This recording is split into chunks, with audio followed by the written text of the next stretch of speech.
Good morning students. Last class में हम लोगों ने एग्रीगेट डिमांड को स्टार्ट किया था और हम लोगों ने रीड करा था कि सर एग्रीगेट डिमांड हमारा प्लान्ड एक्सपेंडिचर है जो people of a country purchase करने के लिए डिसाइड कर रहे हैं, एस्टिमेट कर रहे हैं during a period of accounting year, और इसको इनकम के लेवल पर हम लोग स्टडी करते हैं। फिर हमने कहा था सर एग्रीगेट डिमांड शेड्यूल क्या है, तो हमने कहा था कि ऐसा टेबल जो आपका डिमांड और इनकम के बीच के रिलेशनशिप को शो करेगा। कुछ नेचर हम लोगों ने रीड करा था। जीरो इनकम पर भी एडी होगा, वो हमारा बेसिक एक्सपेंडिचर होगा। फिर हम लोगों ने कहा था कि इनकम और एडी में पॉजिटिव रिलेशनशिप होता है, इनकम बढ़ेगा तो एडी भी बढ़ेगा। एंड याद आए तो हमने एडी 10 से ही बढ़ाया था जबकि इनकम 20 से इंक्रीज करा था, क्योंकि हमने कहा था कि कुछ पार्ट हमारा इनकम का सेविंग पर भी जाएगा। फिर हमने एडी डायग्राम पढ़ा था, अपवर्ड स्लोपिंग रहेगा। फिर हमने एडी के कंपोनेंट्स को रीड करा था, तो एक डायग्राम से, एक चार्ट से हम लोगों ने स्टडी करा था कि दो तरह की सिचुएशन होती है, और close economy and open economy. Close economy को 2 सेक्टर और 3 सेक्टर में भी डिवाइड करते हैं। 2 सेक्टर में हमारा एडी सी प्लस आई होगा, 3 सेक्टर में हमारा एडी सी प्लस आई प्लस जी होगा। वहीं ओपन इकोनॉमी में हमारे लिए एडी सी प्लस आई प्लस जी प्लस एक्स माइनस एम होगा। एंड देन आफ्टर हम लोगों ने कंटेंट रीड करा था जिससे हमने एग्रीगेट सप्लाई बोला था। एग्रीगेट सप्लाई में हमने कहा था कि एग्रीगेट सप्लाई हमारे लिए जो प्रोड्यूसर्स प्लान कर रहे हैं प्रोड्यूस करने का इन अकाउंटिंग ईयर में, उससे हम लोग एग्रीगेट सप्लाई कहेंगे। और हमने कहा था कि हमेशा इनकम के आइडेंटिकल ही होगा, मतलब अगर इनकम बढ़े, इनकम जैसा होगा as it is equal A S B होगा। इसलिए ए एस का जो कर्व था वो 45 डिग्री पर हमारे लिए बनेगा। तो यहाँ तक हम लोगों ने लास्ट क्लास में स्टडी करा था। आज का हमारा जो टॉपिक रहेगा वो रहेगा propensity to consume and propensity to save. दो टॉपिक हम लोग रीड करेंगे, एक रहेगा प्रोपेंसिटी टू कंज्यूम और एक ना स्टूडेंट हम लोग रीड करेंगे propensity to save. Propensity to consume में हम लोग दो पॉइंट रीड करेंगे, एक को बोलेंगे एवरेज प्रोपेंसिटी टू कंज्यूम, एक को बोलेंगे marginal propensity to consume. Propensity to save में भी हम लोग दो टॉपिक रीड करेंगे, एक आएगा एवरेज प्रोपेंसिटी टू सेव और एक आएगा हमारे लिए मार्जिनल प्रोपेंसिटी टू सेव। तो चार टॉपिक हम लोग ना आज स्टडी करने वाले हैं। एक आएगा हमारे लिए एपीसी, एक आएगा एमपीसी, एक आएगा हमारे लिए एपीएस और एक आएगा हमारे लिए एमपीएस। तो प्रोपेंसिटी टू कंज्यूम में दो topic, APC and MPS. Propensity to save में भी दो टॉपिक, एपीएस एंड एमपीएस हम लोग रीड करेंगे। पहले तो ये समझो कि सर प्रोपेंसिटी टू कंज्यूम क्या है। तो प्रोपेंसिटी टू कंज्यूम ना आपको ये बताएगा कि आपकी इनकम का कितना प्रोपोर्शन आप लोगों ने कंज्यूम करा है।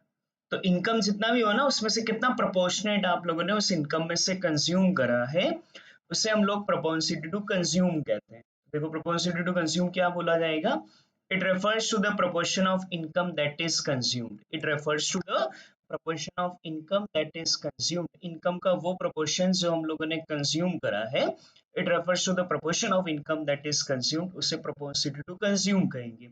अब ये इनकम का वो प्रोपोर्शन जो हमने कंज्यूम करा है वो फाइंड आउट करने के दो पॉइंट होते हैं, एक होता है मार्जिनल प्रोपेंसिटी टू कंज्यूम और एक होगा हमारे लिए एवरेज प्रोपेंसिटी टू कंज्यूम। देखो एवरेज प्रोपेंसिटी टू कंज्यूम का फॉर्मूला होता है हमारे लिए सी upon Y. C upon Y का मतलब तो आपकी इनकम का, टोटल इनकम का कितना प्रोपोर्शन टोटली कंज्यूम करा है, उस रेशियो को हम एपीसी कहते हैं। और एमपीसी का फॉर्मूला हमारे लिए होता है delta C upon delta Y.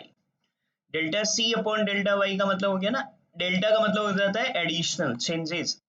तो हम ऐसा बोल सकते हैं ना कि एडिशनल इनकम का कितना पार्ट हम लोगों ने एडिशनली कंज्यूम करा है, वो जो हमने एडिशनल इनकम का पार्ट जो हमने एडिशनली कंज्यूम करा है उससे बोला जाता है एमपीसी।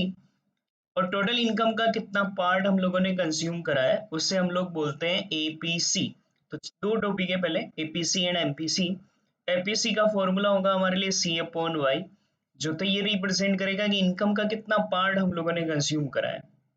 और एक होगा हमारे लिए एमपीसी, ये शो करेगा कि एडिशनल इनकम का कितना पार्ट हम लोगों ने एडिशनली कंज्यूम करा है। तो फर्स्ट ऑफ ऑल देखो एमपीसी क्या होगा, it refers to the proportional of additional income, delta Y लिखा ना बेटा, it refers to the proportional of additional income that goes to consumption.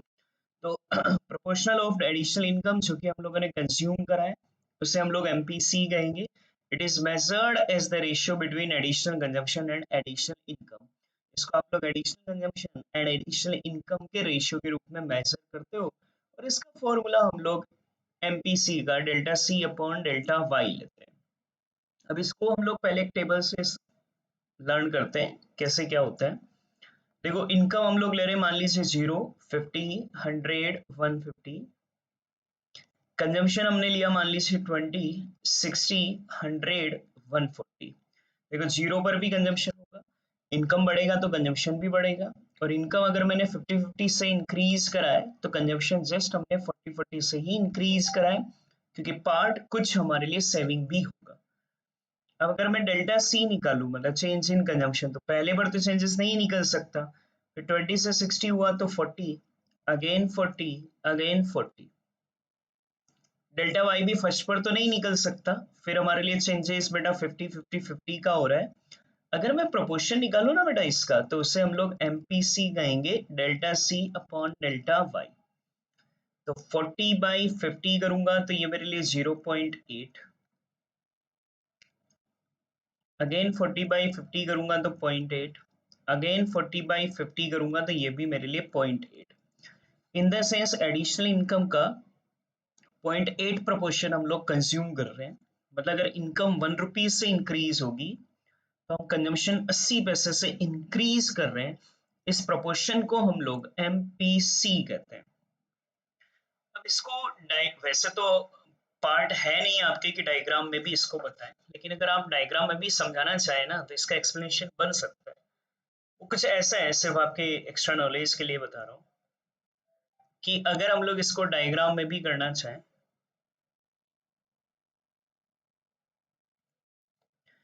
तो देखिए ओ एक्स एक्सेस पर तो हम हमेशा इनकम को प्लॉट करते हैं, इनकम हमारे लिए वाई हो गया। ओ वाई एक्सेस पर हमारे लिए कंजम्पशन एक्सपेंडिचर बेटा यहाँ पर आ जाएगा।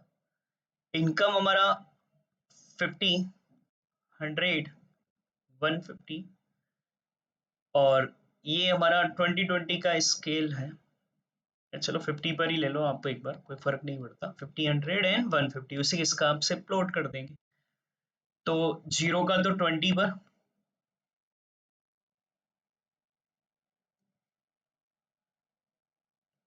तो 20 यहाँ कहीं आएगा हमारे लिए, फिर 50 का 60 पर, फिर 100 का बेटा 100 पर, एंड 150 का 140 पर। इन सबको अगर मैं प्लॉट करूं तो ये मेरे लिए कंजम्पशन की लाइन हो गई। और एक हम लोगों ने पढ़ा था बेटा, कंजम्पशन दिखा रहे हो तो आप एक वो वाई की लाइन जरूर दिखाओगे 45 डिग्री पर, और वो ध्यान रखिएगा 100 पर हमारे लिए क्रॉस कर कर निकलेगा। तो ये 100 पर हम लोग यहाँ पर एक वाई लाइन और दिखाएंगे। अब हमारे पास यहाँ पर ना जो चेंजेस आए हैं वो हमारे लिए शो हो जाएंगे। ध्यान से देखोगे तो देखो, पहला सिचुएशन था ये 20 वाला, फिर ऐसा बना सकते हैं ना बेटा हम लोग,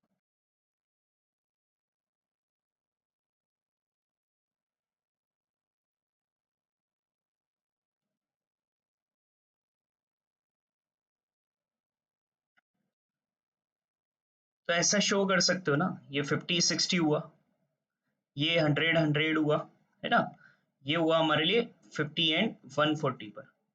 तो बेटा ये जो चेंजेस है ये है इनकम का चेंजेस, और ये है कंजम्पशन का चेंजेस। इनकम के चेंजेस को हम लोग डेल्टा वाई बोल रहे हैं, और कंजम्पशन का जो चेंजेस है वो हमारे लिए डेल्टा सी हो रहा है।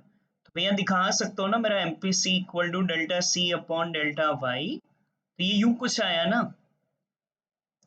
डेल्टा सी तो बेटा 100 से 140 हुआ तो 40, और ये बेटा इनकम 100 से 150 हुआ तो 50। ये अगर सोल्व करूंगा तो ये मेरे लिए 0.8 आएगा।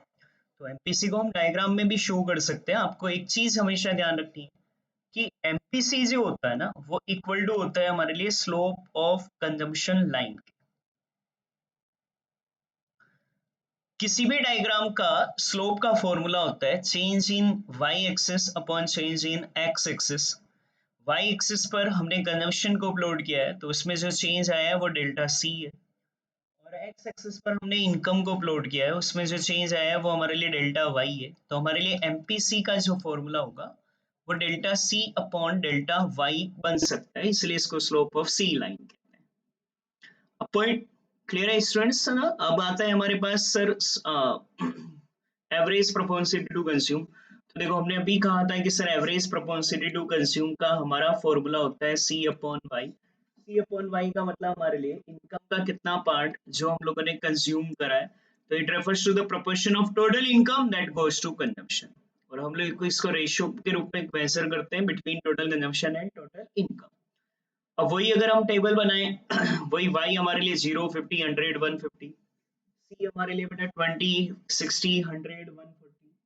तो आप एपीसी बना सकते हो, एपीसी हमारे लिए सी बाई वाई होगा। 20/0 करोगे तो इन्फिनिटी आएगा, 60/50 करोगे तो 1.2 आएगा, 100/100 करेंगे तो ये 1 आएगा, साथ ही में 140/150 करोगे तो ये हमारे लिए 0.8 आएगा। ये हमारे एपीसी आएगा।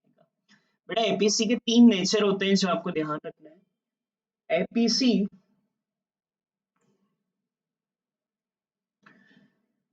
तो एपीसी का जो आंसर बनता है आपके लिए वो ग्रेटर देन 1 आ सकता है, लेकिन वो तब आता है जब सी ग्रेटर देन वाई हो। एपीसी का आंसर हमारे लिए सी इक्वल टू वाई होने पर 1 आता है, और अगर सी लेस देन वाई होता है तो वो आंसर हमारे लिए लेस देन 1 आता है। तो आपको याद रखना है का कि एपीसी का आंसर बेटा हमारे लिए तीन नेचर का हो सकता है।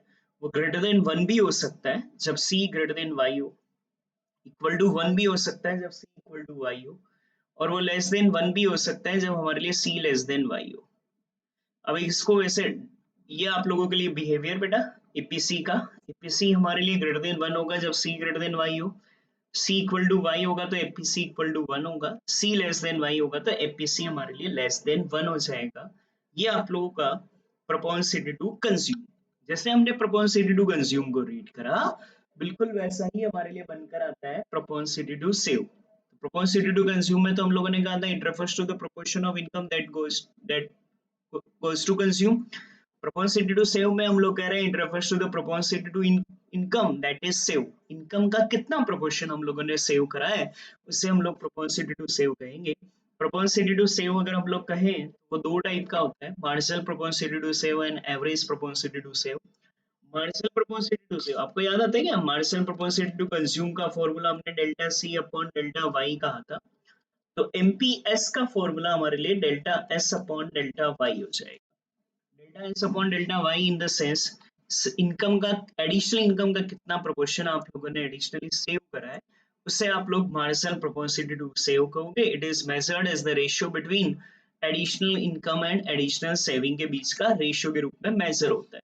तो मार्जिनल प्रोपोर्शनलिटी टू सेव बेटा हमारे लिए प्रोपोर्शन होता है एडिशनल इनकम का जो कि हम लोगों ने गोस टू सेविंग करा है, इसको मेजर करते हैं is the ratio between additional saving and additional income के रूप में, और एमपीएस का फॉर्मूला हमारे लिए delta S upon delta Y बनता है।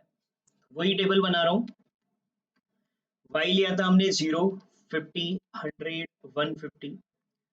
कंजम्पशन लेना पड़ेगा क्योंकि कंजम्पशन में से इनकम जाएगा ना तो सेविंग आएगा, तो पहले आपको कंजम्पशन भी लिखना पड़ेगा। 20, 60, 100, 140।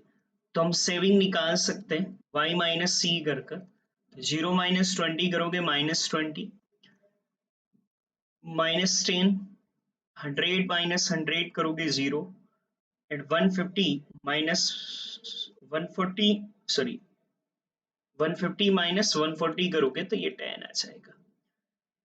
अब आप डेल्टा एस बना सकते हो, सेविंग में चेंजेस कितना हुआ है देखो, -20 से पहले वाले पर तो आएगा नहीं, -20 से -10 हुआ तो 10 का चेंज, -10 से 0 हुआ तो 10 का चेंज, 0 से 10 हुआ तो 10 का चेंज।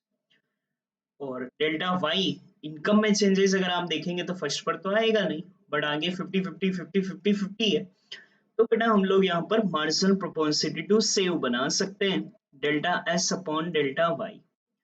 तो 10/50 करोगे तो 0.2 आएगा, अगेन 10/50 करोगे तो भी 0.2 आएगा, अगेन 10/50 करोगे तो भी 0.2 आएगा। आपको याद आता है क्या कि MPC 0.8 आया था? अगर MPC 0.8 आया था ना, तो पक्का है कि MPS 0.2 ही आएगा। इसके पीछे स्टूडेंट रीजन होता है, आपका MPC एंड MPS दोनों का समेशन हमेशा 1 होता है। अगर MPC 0.8 आया ना, तो MPS 0.2 आएगा। MPC अगर 0.4 आता तो MPS 0.6 आता। MPS अगर 0.4 होता तो ये 0.6 बन जाता। देखो रीजन इसके पीछे, MPC का फॉर्मूला होता है delta C upon delta Y, और MPS का फॉर्मूला होता है delta S upon delta Y। अब क्या होता है कि सी और कंजम्पशन और सेविंग दोनों जुड़कर इनकम होती है, तो एडिशनल हम लोग कह सकते हैं ना, एलसीएम हो गया बेटा हमारे लिए डेल्टा वाई का यहाँ पर, तो इसको ऐसा लिख सकते हो ना, delta C plus delta S, और डेल्टा सी और delta S is equal to delta Y होता है, क्योंकि एडिशनल इनकम, एडिशनल कंजम्पशन और एडिशनल सेविंग के इक्वल हो गए। ये डिवाइड दोगे ना, तो ये हमेशा हमारे लिए इक्वल टू 1 ही आएगा। तो एमपीसी और एमपीएस का समेशन हमेशा 1 होता है, इसीलिए अगर एमपीसी 0.8 आया था, तो एमपीएस हमारे लिए 0.2 ही बनकर आएगा।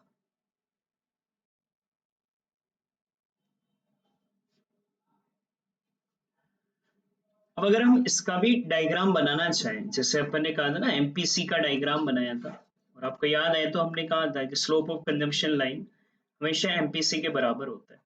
Same like student, slope of saving line भी ना हमेशा हमारे लिए एमपीएस के इक्वल होगा। स्लोप ऑफ जो कंजम्पशन लाइन था वो एमपीसी के बराबर था, तो जो स्लोप ऑफ सेविंग लाइन होगा वो हमारे लिए एमपीएस के इक्वल होगा। कैसे होगा उसको मैं जस्ट प्रूव करने के लिए डायग्राम बना रहा हूँ। और एक्स एक्सिस पर हमने इनकम को प्लॉट कर लिया, 50, 100, 150। वाई एक्सिस पर हम लोग सेविंग को ले रहे हैं, और सेविंग नेगेटिव भी है, इसलिए हम लोग एस डैश बेटा कर कर भी यहाँ पर एक्सिस बना रहे हैं। सेविंग -20 -10 है, तो -20 -10 0 एंड 10। अगर हम प्लॉट करें तो 0 पर तो हमारे लिए सेविंग -20 है, यहाँ -10 है, यहाँ 0 है, और यहाँ हमारे लिए 10 है। इन सबको मिला देंगे तो ये हमारे लिए एस लाइन हो जाएगी। अब कहीं भी कंपेयर कर लो, देखो 0 पर बेटा हमारे लिए 100 पर 0 थी, और यहाँ 10 हो गई। ये देखो ना, ये वाला जो चेंजेस है ये डेल्टा एस से 10 के बराबर, ये जो चेंज है ये डेल्टा इनकम है बेटा 50 के बराबर। तो अगर हम एम पी एस निकालें तो फॉर्मूला हमारे लिए delta S upon delta Y, बोले तो हमारे लिए 10/50 इज इक्वल टू 0.2 होगा, और ये हमारे लिए स्लोप कहलाएगा। स्लोप क्यों कहलाएगा, मैंने थोड़ी देर पहले ही आपसे कहा था बेटा कि किसी भी डायग्राम का slope change in Y axis है upon change in X axis होता है। यहाँ वाई एक्सिस में हम लोगों ने सेविंग को लिया था, तो delta S upon delta Y होगा। तो स्लोप ऑफ सी लाइन हमारे लिए एमपीसी होता है, स्लोप ऑफ एस लाइन हमारे लिए एमपीएस होता है। लास्ट कंटेंट आता है इसका हमारे लिए, और वो रहेगा कि सर आप एवरेज प्रोपोर्शनल टू कंज्यूम कैसे बनाएंगे। देखो एपीसी का फॉर्मूला लिया था सी अपॉन वाई, तो एपीएस का फॉर्मूला बनता है हमारे लिए एस अपॉन वाई। ये शो करेगा, it refers to the proportion of total income goes to saving. Total income का कितना पार्ट हम लोगों ने सेविंग करा है उसे हम लोग एपीएस कहेंगे। इसको मेजर करते हैं is the ratio between saving and total income के बीच में। फॉर्मूला एस बाई वाई हो जाएगा। टेबल अगर मैं बनाऊं तो वो का वही 0, 50, 100, 150। कंजम्पशन अगर हम लोग लें तो 20, 60, 100, 150। सेविंग अगर निकालेंगे तो y माइनस सी, 0 -20 -20 -10 0, ये 140 था, 10। तो अब आप एपीएस बना सकते हो। एपीएस का फॉर्मूला रहेगा एस अपॉन वाई। -20/0 करोगे तो इंफिनिटी हो गया, -10/50 करोगे तो ये माइनस के 0.2 कहलाएगा। 0/100 करोगे तो ये 0 आएगा। 10/150 करोगे तो ये 0.07 आएगा।